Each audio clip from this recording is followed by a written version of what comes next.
What is your name? Joan O'Halloran. Where are you from? Dearborn, Michigan. What is your relationship to the veteran? He was my husband. What type of work did he perform? He was, when he was in the service, okay, he was in the Army, and what he did is he went in after the Korean War, and they went in for cleanup. And at that time, there was a lot of mess that was left, and they wanted to take out big trucks and stuff like that and get it all cleaned up.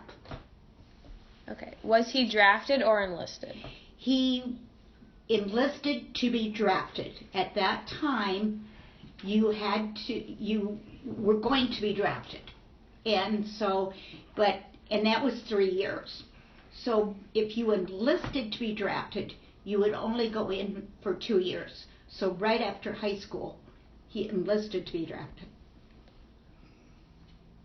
Where exactly did he go?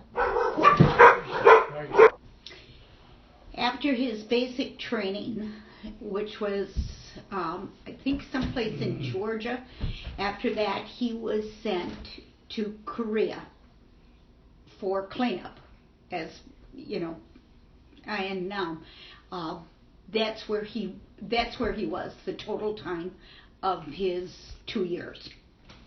Did he see combat? No, he didn't.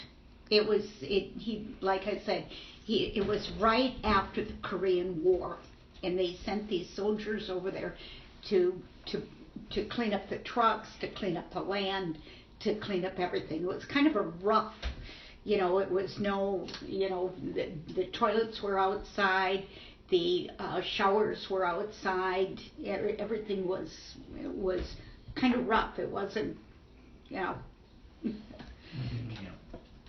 was camp. It was camping. Did he stay in touch with his family? Yes, he did. He wrote all the time back to his family. He had 8 other brothers and sisters that always kept in touch with him and wrote to him. His mother wrote to him, and he wrote back to them, and his mother or sisters would send him the local papers that he would know what was going on. Did he travel well in the service? Yes, he did. He went to Japan. They gave everybody a leave, and it was too far to come back home and everything. So most of them went to Japan. So he got an opportunity to go to Japan. Mm-hmm. And at that time, he bought 2 tea sets. One for his grandmother, who was still alive and who he was very close with, and one to his mother. Do you have photographs? We have lots of photographs. He made an album. In those days, you made albums, and when he came back, he made an album. And he actually put together, which we have, he put a calendar together. He didn't buy a calendar. He made a calendar of the days that he was there. And every day he was there, he put an X and he marked off the days. He could hardly wait to get home.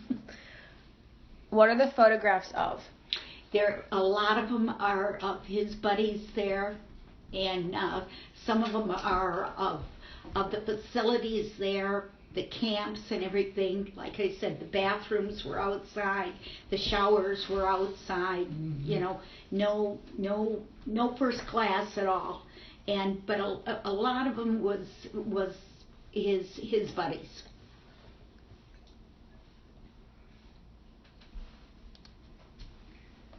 Did he make any close friendships while in the service? Yes, he did.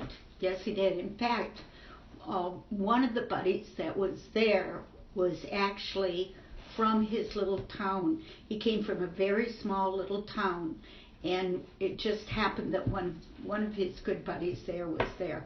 But he made some very good friends. Did he continue any of those relationships? For a while.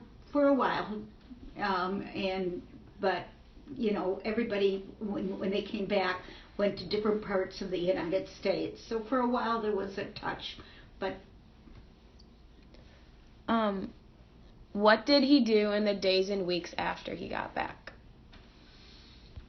When he got back, of course, he started looking for a job, and in Mount Pleasant, which was very close to the small town, there was one of his real good friends was working delivering Coca-Cola to different stores and party stores and that. So he said, "Come on in." So that's when he started working driving truck. What did he do as a career after the war? So he was in a very severe accident about a year after he came back, and he actually, after he came back with this accident, he ended up being on crutches, and there was a thing called, I forgot what they called it, the GI Bill, and the GI Bill paid for your college if you wanted to go. It was a portion. But it was a good portion. So he thought, as long as he's going to be on these crutches for 2 years, that he would go to college. So he went to college, and with on the GI Bill. So it was a good thing for him. Is there anything you would like to add that we have not covered in this interview? I think it ended up, the service was a good step for him, because after this accident, he wouldn't have had the money. He came from a family of 8. He was second to the oldest. They wouldn't have been able to afford the college. This way, he was able to get college and have a nice career, and he ended up actually even going to work for Coca-Cola. Thank you for your time. Thank you.